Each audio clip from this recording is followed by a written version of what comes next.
Hello നമസ്കാരം ഫ്രിസിന്റെ പുതിയ എപ്പിസോഡിലേക്ക് വീണ്ടും ഒരിക്കൽ കൂടി എല്ലാവർക്കും ഹാർദമായ സ്വാഗതം. അപ്പോൾ നിങ്ങൾ ആദ്യമായിട്ടാണ് ഈ ചാനലെങ്കിൽ ചാനൽ സബ്സ്ക്രൈബ് ചെയ്ത് വെച്ചോ. പുതിയ പുതിയ സിനിമ കണ്ടന്റുകൾ വരുന്നുണ്ട്. അപ്പോൾ എന്താണ് ഇന്നത്തെ നമ്മുടെ കണ്ടന്റ്? ആശകളായിരം നമ്മുടെ ജയറാമേട്ടന്റെ അടുത്ത സിനിമ വന്നിട്ടുണ്ട്. അതിന്റെ ഒരു കാളിദാസ് ജയറാമിന്റെ ഒരുമിച്ച് അഭിനയിച്ച ഒഫീഷ്യൽ ട്രെയിലർ ആശ ആയിരം. അപ്പൊ നമുക്ക് അതൊന്ന് റിയാക്ട് ചെയ്യാം.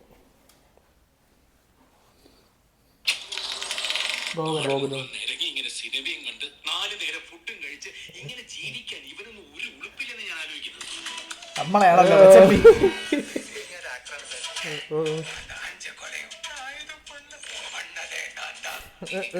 കൊള്ളല്ലേ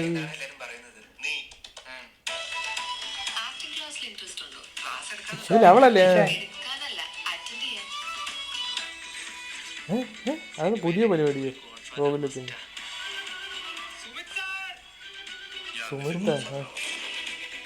ഇനി ഒരു കാര്യം ഞാൻ തുറന്നു പറഞ്ഞേക്കാം. ഞാൻ എന്റെ ജോലി വിട്ടു.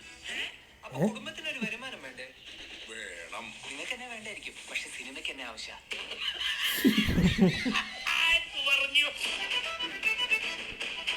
Welcome to Malayalam cinema.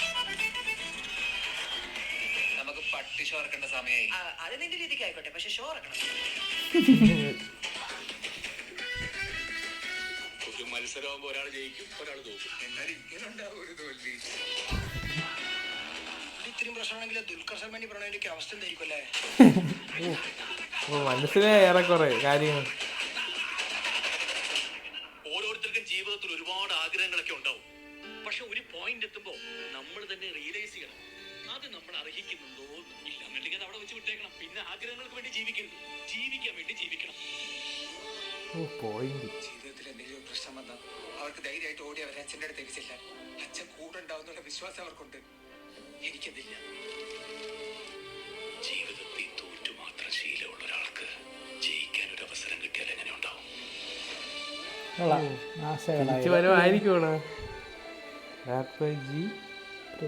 ഇനി ഒരു കാര്യം ഞാൻ തുറന്നു, ഫെബ്രുവരി 6 എനിക്ക് നിങ്ങളെ വിട്ട് പിരിഞ്ഞിരിക്കാൻ പറ്റില്ല. അത് തന്നെ ഞാനൊരു ഫാമിലി മാനായി പോയില്ലേ? കൊള്ളാല്ലേ? ആശകളായിരം.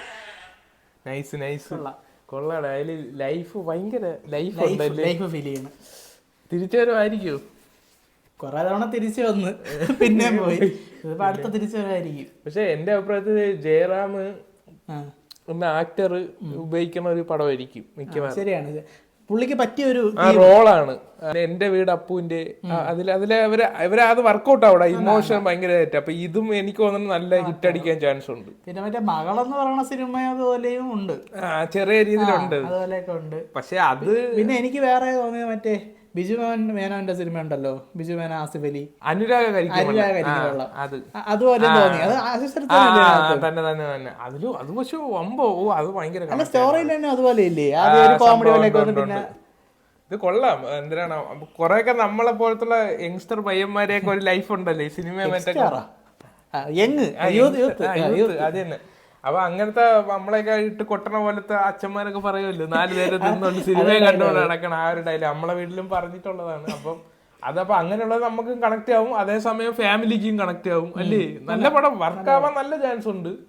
അപ്പൊ അതായത് ഒന്നും വേണ്ട, ജയറാമിന്റെ ഫാമിലി പടം അത് മാത്രം മതി. ഇതിനെ പറ്റി പിന്നെ സ്റ്റോറിയും കൂടെ സെറ്റ് ആകുമ്പം കിടിലായിരിക്കും. എനിക്ക് പറയാനുള്ളതെന്ന് പറഞ്ഞാൽ പുള്ളി ഈ ട്രാക്കായിരുന്നു പിടിക്കാനുള്ളത്. പുള്ളി ഈ ട്രാക്കിൽ നിന്നാണ് വെളിയിൽ പോയത്. അങ്ങനെ നോക്കിയാലേ ഇതിനകത്ത് തന്നെ അങ്ങ് നിന്ന് പോകൂടാ. അത് ശരിയായിരിക്കും. സേഫ് സോൺ ആണ് ഫാമിലി പടം എന്ന് വെച്ചാ. പക്ഷെ അത് എപ്പോഴും നിന്നാലും ശരിയാകൂല. ടൈപ്പ് കാസ്റ്റിംഗ് ഒക്കെ വന്നിട്ട് ആ ഒരു സംഗതികൾ വരാൻ ചാൻസ് ഉണ്ട്. പിന്നെ എനിക്ക് സത്യം പറഞ്ഞാൽ ജയറാം എനിക്ക് ഇങ്ങനെ കാണാനൊക്കെ ഉണ്ട് ആഗ്രഹം. അതുകൊണ്ട് ഞാൻ പറഞ്ഞു. പിന്നെ ജയറാമിന്റെ ഒരു സാധനം ഒരു ഓറ ഉണ്ടല്ലോ പുള്ളിക്ക് തന്നെ. നമ്മൾ ഈ ട്രഡീഷൻ ആയിട്ട് ചെണ്ടവിട്ട് ആന അങ്ങനത്തെ പുള്ളിക്ക് പറ്റിയൊരു പടം ഉണ്ടല്ലേ എന്നും പറഞ്ഞ ആന ചന്തമൊക്കെ ഇപ്പൊ ഇറങ്ങിയ ചിലപ്പോ നമ്മള് പെട്ടെന്ന് അങ്ങോട്ട് ചെയ്യണമെന്നില്ല. പക്ഷെ ജയറാമിന് പക്ഷെ അത് ആദ്യം ജയറാമിനെയാണ് കാസ്റ്റ് ചെയ്യുന്നൊക്കെ ഇങ്ങനെ കേട്ടിട്ടുണ്ട്. ആയിരിക്കാം അങ്ങനെയൊക്കെ ഉള്ളത്. അപ്പൊ അങ്ങനെ കേട്ടിട്ടുണ്ട്. കാളിദാസൻ കൊള്ളാം. പുള്ളി ആ ഒരു വർക്കൗട്ട് ആവുന്ന പരിപാടി ഉണ്ട്. അപ്പൊ എന്തായാലും സൂപ്പർ ആയിരിക്കും. പിന്നെ ഡയറക്ഷനെ പറ്റി നമുക്കറിയാം. മറ്റേ വടക്കം വീരകഥയൊക്കെ വടക്ക സെൽഫിയൊക്കെ ചെയ്ത പ്രജിത്തിന്റെയാണ്. പക്ഷെ ആദ്യം ഞാൻ സത്യം പറഞ്ഞ ഈ വടക്കം സെൽഫി വിനീത് ശ്രീനിവാസനാണ് ചെയ്തതെന്നാണ് അതെല്ലാവർക്കും അങ്ങനത്തെ ഒരു നമ്മളൊരു സാധനം ഒരു ഷോർട്സ് ഇട്ടിട്ടുണ്ട് അതിന്റെ അങ്ങനെ തോന്നല് വരും അത് വടക്കം സെൽഫിയും വിനീത് ശ്രീനിവാസന്റെ പടമാണെന്ന്. കാരണം അജു വർഗീസ് ഉണ്ട്, വിനീത് ശ്രീനിവാസൻ ഉണ്ട്, നീമ്പോളിയുടെ പടം, സ്വാഭാവികമായിട്ട് അങ്ങനത്തെ ഒരു സാധനം വരും. കൊള്ളായിരിക്കും. അപ്പൊ എന്തായാലും പടം വർക്ക് ആവുമെന്നാണ് നമ്മുടെ അഭിപ്രായം. പിന്നെ ആശകളായിരം, പേരും കൊള്ളാം, ആശകൾ ഒരുപാട്. അത്രയൊക്കെ ഉള്ളൂ. അപ്പൊ എന്തിനാണ് പുതിയ സിനിമാറ്റിക് വിശേഷങ്ങൾ അറിയാൻ ചാനൽ സബ്സ്ക്രൈബ് ചെയ്ത് വെച്ചോ. പുതിയ സിനിമാറ്റിക് വിശേഷങ്ങളുമായി ഞങ്ങൾ ഉടനെ വരാൻ. Line cut.